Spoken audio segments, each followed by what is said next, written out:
Assalamualaikum warahmatullahi wabarakatuh. Perkenalkan, nama saya Nur Aziza Salma Soleha. Saya akan membahas 5 materi yang sudah saya pelajari dalam mata kuliah Bahasa Indonesia. Di sini saya akan menjelaskan materi pertama, yaitu fungsi dan ragam bahasa. Nah, fungsi bahasa itu sendiri yang pertama adalah sebagai alat berkomunikasi, kedua sebagai alat untuk mengekspresikan diri, ketiga adalah sebagai alat beradaptasi sosial, keempat alat kontrol sosial, dan kelima adalah alat untuk berpikir sosial. Lalu apa sih ragam bahasa itu? Nah, ragam bahasa adalah variasi penggunaan bahasa yang berbeda-beda sesuai dengan konteks tertentu seperti media, situasi, tempat, atau kelompok sosial. Lalu di sini juga ada cara berkomunikasi. Yang pertama itu cara berkomunikasi dengan lisan seperti berbicara, dalam berpidato, berdiskusi, atau berdebat.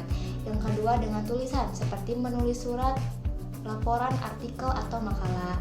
Nah, berdasarkan situasinya juga terbagi menjadi dua. Yang pertama yaitu semi formal, bahasa yang digunakan dalam situasi resmi. Yang kedua yaitu non formal, bahasa yang digunakan dalam percakapan sehari-hari. Kemudian saya akan menjelaskan materi yang kedua, yaitu membaca dan menyimak. Membaca adalah proses yang dilakukan serta digunakan untuk memperoleh pesan yang hendak disampaikan oleh penulis. Lalu tujuan membaca itu sendiri yang pertama adalah untuk memperoleh informasi. Membaca dilakukan untuk mendapatkan fakta, data, atau pengetahuan baru dari suatu teks. Tujuan ini biasanya berlaku saat membaca buku, artikel, berita, atau teks informatif lainnya untuk menambah wawasan atau pengetahuan tentang suatu topik. Nah, lalu yang kedua, memahami makna bacaan. Selain memperoleh informasi, membaca juga bertujuan untuk memahami pesan, konsep, atau ide yang disampaikan oleh penulis. Membaca tidak hanya menyerap fakta, tetapi juga berusaha menangkap makna yang lebih dalam baik secara eksplisit maupun implisit dalam teks yang dibaca. Lalu, apakah membaca itu ada tekniknya? Ya, tentu ada. Yang pertama yaitu scanning. Teknik ini digunakan untuk menemukan informasi spesifik dengan cepat seperti tanggal, angka, atau kata kunci. Membaca hanya fokus pada informasi yang dicari tanpa membaca seluruh teks secara mendetail. Lalu yang kedua yaitu skimming. Skimming bertujuan untuk menyerap informasi penting atau inti dari bacaan. Membaca teks untuk mendapatkan gambaran umum atau topik utama tanpa membaca setiap detail. Lalu yang ketiga yaitu SQ3R. Pada huruf S yaitu survei, melakukan survei cepat pada teks untuk memahami struktur dan ide utama seperti judul, subjudul, dan gambar. Lalu Q yaitu question, mengajukan pertanyaan terkait bacaan untuk meningkatkan pemahaman seperti apa yang ingin saya ketahui dari teks ini. Lalu yang ketiga yaitu 3R, read, recall, dan review. Read itu sendiri adalah membaca secara menyeluruh untuk memahami isi. Lalu yang kedua recall, mengingat kembali poin-poin penting setelah membaca. Lalu yang terakhir yaitu review, mengulang bacaan untuk memperkuat pemahaman dan memastikan tidak ada informasi penting yang terlewat. Lalu ada teknik kecepatan membaca. Nah, yang pertama yaitu membaca dengan diam, yang kedua membaca dengan konsentrasi, yang ketiga membaca dengan menyapu ke bawah, yang keempat membaca dengan mencari kata kunci, yang kelima membaca tanpa mengulang kata. Nah, kemudian ada langkah-langkah membaca kritis. Yang pertama itu pahami isi bacaan. Nah, itu tuh mencakup memahami ide pokok, mengetahui fakta, dan membuat simpulan. Lalu yang kedua uji keakuratan membaca, itu adalah membandingkan dengan sumber bacaan lain. Lalu ada membaca gambar. Yang pertama itu ada grafik gambar yang memungkinkan penyampaian ide lebih sederhana. Lalu yang kedua ada tabel, daftar yang berisi ikhtisar sejumlah data dan informasi. Yang terakhir ada bagan, alat peraga tanpa keterangan jumlah. Selanjutnya yaitu menyimak. Menyimak adalah memperhatikan dengan sesama apa yang diucapkan oleh penutur untuk mendapatkan suatu informasi. Nah, tingkatan menyimak yaitu yang pertama mendengar. Langkah awal menyimak adalah mendengar secara aktif dan fokus. Ini berarti benar-benar memperhatikan apa yang dikatakan tanpa terganggu oleh hal lain. Nah, lalu yang kedua yaitu memberi reaksi. setelah mendengar, pendengar memberikan respon yang sesuai, baik secara verbal seperti mengajukan pertanyaan atau memberikan komentar, maupun nonverbal yaitu seperti kontak mata atau anggukan kepala.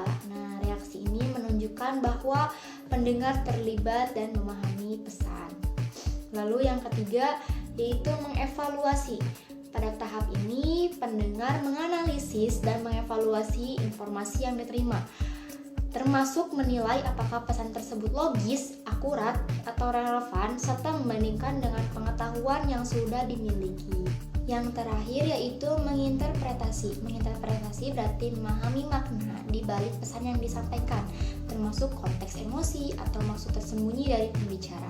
Pendengar harus mengaitkan pesan dengan konteks yang lebih luas untuk mendapatkan pemahaman yang lebih mendalam. Nah, di dalam menyimak itu pun ada tantangannya loh. Nah, yang pertama itu perhatian yang terbagi. Saat perhatian terbagi, maka fokus pendengar tidak sepenuhnya pada pesan yang disampaikan. Ini bisa terjadi karena multitasking atau gangguan eksternal yang mengalihkan perhatian. Lalu yang kedua, adanya gangguan seperti kebisingan, suara lain atau gangguan visual dapat menghambat kemampuan seseorang untuk mendengarkan dan memahami dengan baik. Lalu yang ketiga yaitu tidak mengindahkan pesan. Pendengar mungkin mengabaikan atau tidak memperhatikan pesan karena tidak tertarik atau menganggap pesan tersebut tidak relevan. Nah, lalu yang keempat, penilaian yang terburu-buru, yaitu pendengar bisa membuat kesimpulan cepat atau menilai sesuatu sebelum mendengar keseluruhan pesan yang dapat mengurangi objektivitas dan pemahaman. Yang kelima yaitu kurang pendengaran. Masalah fisik seperti gangguan pendengaran dapat menyebabkan seseorang kesulitan dalam menangkap pesan yang disampaikan dengan jelas. Selanjutnya, saya akan membahas materi yang ketiga, yaitu ringkasan, ikhtisar, dan resensi. Ringkasan adalah penyajian singkat atau padat dari inti atau pokok-pokok penting suatu bacaan, teks, atau informasi tanpa mengubah makna aslinya. Tujuan ringkasan itu sendiri adalah untuk mempermudah pembaca atau pendengar memahami inti dari suatu informasi secara cepat. Lalu bagaimana sih langkah-langkah membuat ringkasan? Nah, yang pertama itu membaca naskah asli.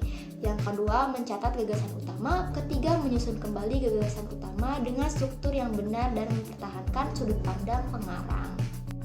Lalu selanjutnya adalah ikhtisar. Ikhtisar adalah pemaparan singkat mengenai suatu topik atau karya tulis dengan mengambil intisarinya tanpa terikat struktur wacana. Lalu tujuan ikhtisar adalah untuk memberikan ringkasan atau gambaran umum mengenai suatu topik, mempermudah pemahaman dalam waktu yang singkat. Di sini juga ada langkah-langkah dalam membuat ikhtisar. Yang pertama, membaca naskah asli, mencatat gagasan utama. Yang ketiga, menyusun kembali gagasan struktur wacana, namun gagasan asli pengarang tetap dipertahankan. Kemudian ada bentuk ikhtisar. Nah, bentuk ikhtisar itu yang pertama adalah bagan. Ikhtisar dalam bentuk bagan menyajikan informasi secara visual dengan diagram atau alur. Bentuk ini digunakan untuk menggambarkan hubungan antar ide atau tahapan secara lebih terstruktur dan mudah dipahami secara cepat. Kemudian yang kedua itu ada kerangka. Ikhtisar berbentuk kerangka menyajikan poin-poin utama dalam bentuk daftar atau outline. Setiap ide pokok diuraikan secara singkat, biasanya dalam bentuk poin atau subpoin untuk memberikan gambaran umum mengenai isi bacaan atau pembahasan.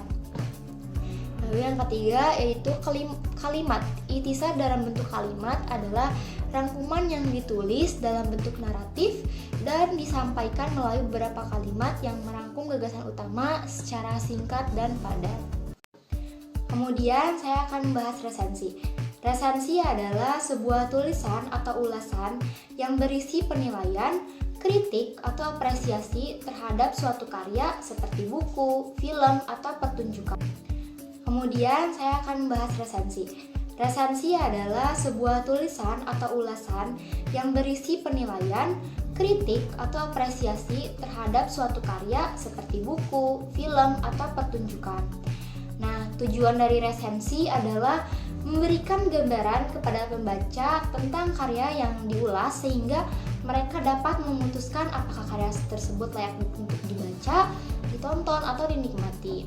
Nah, ada unsur-unsur yang perlu diresensi, yaitu yang pertama, jenis buku. Yang kedua, identitas buku seperti penulis, penerbit, tahun terbit, halaman, dan harganya. Yang ketiga yaitu tujuan pengarang buku, dan yang keempat keunggulan dan kelemahan buku. Selanjutnya yaitu langkah-langkah membuat resensi. Nah, yang pertama itu baca atau tonton karya tersebut. Nah, langkah itu mengkaji karya yang akan direview, baik itu film, buku, atau karya seni lainnya. Baca atau tonton dengan sesama untuk memahami isi tema tersebut dan konteks karyanya.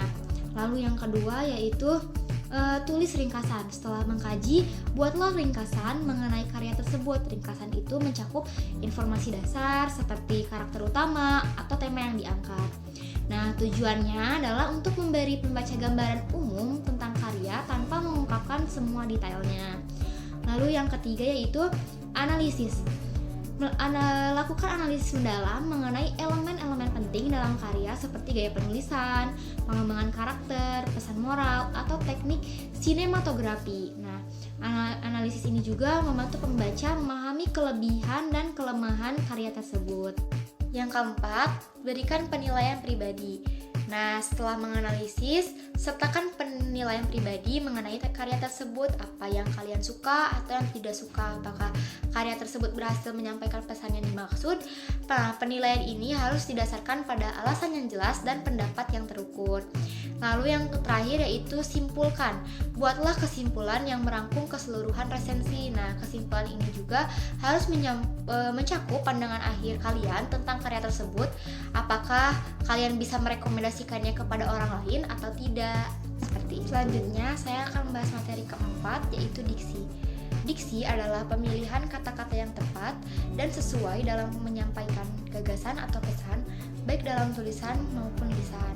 Nah, syarat ketepatan pemilihan kata itu dibagi menjadi beberapa, yaitu yang pertama konotasi dan denotasi. Denotasi adalah makna kata secara harfiah atau objektif sesuai dengan kamus.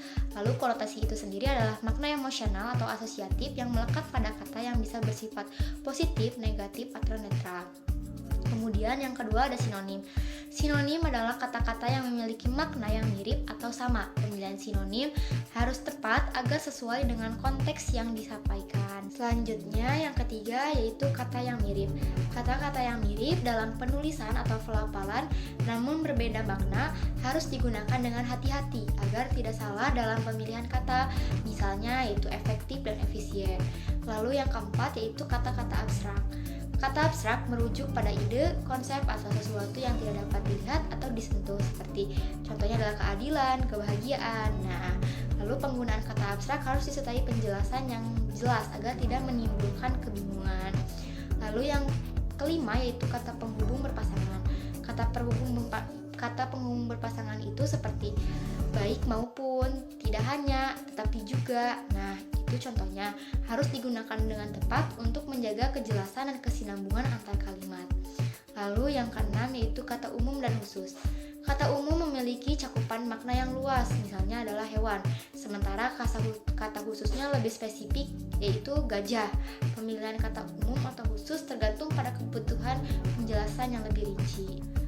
Kemudian, gaya bahasa yang digunakan pada diksi yaitu majas. Cara penutur menyampaikan maksudnya dapat menimbulkan kesan tertentu bagi mitra penuturnya. Lalu, faktor yang mempengaruhi diksi yaitu pertama, cara media dan komunikasi. Media atau saluran yang digunakan adalah lisan, tulisan, media sosial, berita, dan lain-lain yang mempengaruhi pilihan kata. Misalnya, komunikasi tertulis membutuhkan kata yang lebih formal dan jelas dibandingkan komunikasi lisan yang lebih santai. Selanjutnya, yang kedua yaitu bidang ilmu. Bidang keilmuan tertentu memiliki terminologi atau kosakata khusus. Misalnya, dalam dunia kedokteran digunakan kata-kata medis yang mungkin tidak dipahami dalam bidang lain. Pemilihan kata harus sesuai dengan ilmu yang dibahas. Lalu yang ketiga, situasi. Situasi formal atau informal mempengaruhi diksi. Dalam situasi formal digunakan kata yang lebih baku dan resmi, sedangkan dalam situasi informal kata-kata bisa lebih santai dan sederhana. Faktor yang keempat yaitu khalayak. Pemilihan kata harus sesuai dengan siapa yang menjadi audiens. Misalnya, Bahasa yang digunakan untuk anak-anak berbeda dengan bahasa yang digunakan untuk para akademisi. Nah, pemahaman audiens menentukan tingkat formalitas suatu kata. Lalu selanjutnya yaitu yang kelima, tujuan. Tujuan komunikasi memberi informasi, membujuk, menghibur, atau memberi perintah. Lalu mempengaruhi kata. Misalnya untuk membujuk digunakan kata yang lebih persuasif dan emosional, sedangkan untuk memberi informasi dipilih kata-kata yang lebih netral dan objektif. Selanjutnya, saya akan membahas materi yang terakhir yaitu paragraf. Paragraf adalah kumpulan kalimat yang saling berhubungan dan bersama-sama mengembangkan suatu gagasan atau topik utama. Ciri-ciri paragraf yang pertama yaitu memiliki kalimat utama. Kalimat utama adalah inti dari sebuah paragraf yang mengandung ide pokok atau gagasan utama. Biasanya kalimat ini terletak di awal paragraf, namun bisa juga di akhir atau di tengah. Kalimat utama berfungsi untuk memberikan arah pada pembahasan yang akan dikembangkan dalam paragraf. Lalu yang kedua yaitu memiliki kalimat penjelas.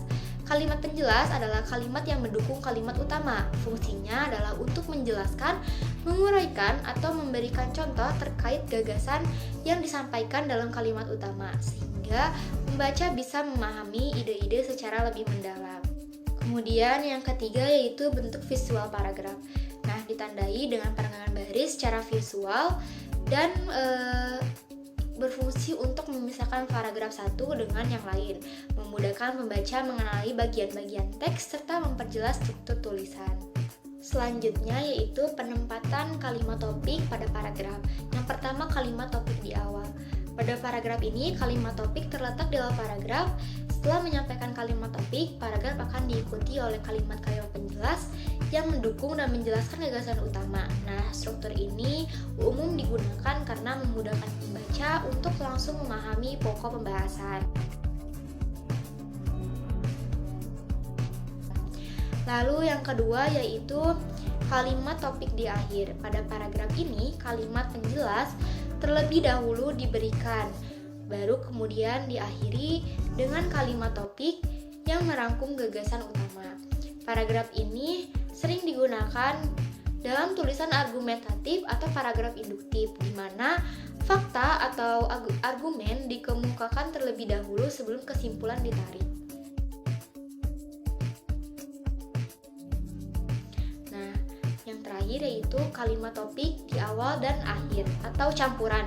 Paragraf ini memiliki kalimat topik di awal untuk menyampaikan gagasan utama, diikuti oleh kalimat penjelas dan kemudian diakhiri dengan kalimat topik yang memperkuat atau mengulangi ide pokok. Bentuk ini memberikan kesan kesimpulan atau penekanan pada gagasan utama. Selanjutnya yaitu ciri paragraf yang baik. Yang pertama yaitu kesatuan atau unity. Nah, paragraf yang baik harus memiliki satu ide pokok atau gagasan utama yang jelas. Semua kalimat dalam paragraf harus mendukung, menjelaskan, atau memperkuat ide tersebut. Jika ada kalimat yang tidak relevan atau keluar dari topik paragraf, maka kehilangan kesatuannya.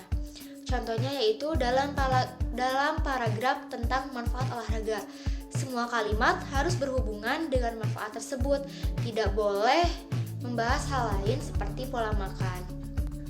Yang kedua yaitu kepaduan. Kepaduan mengacu pada hubungan logis antar kalimat dalam paragraf. Paragraf yang padu akan mengalir dengan baik sehingga pembaca dapat mengikuti alur pikiran penulis dengan mudah. Untuk mencapai kepaduan digunakan kata transisi, pengulangan kata kunci, atau variasi struktur kalimat yang saling berkaitan. Contohnya, selain itu, kemudian, oleh karena itu, nah itu yang membantu menghubungkan satu ide dengan ide lainnya. Lalu yang terakhir yaitu kelengkapan.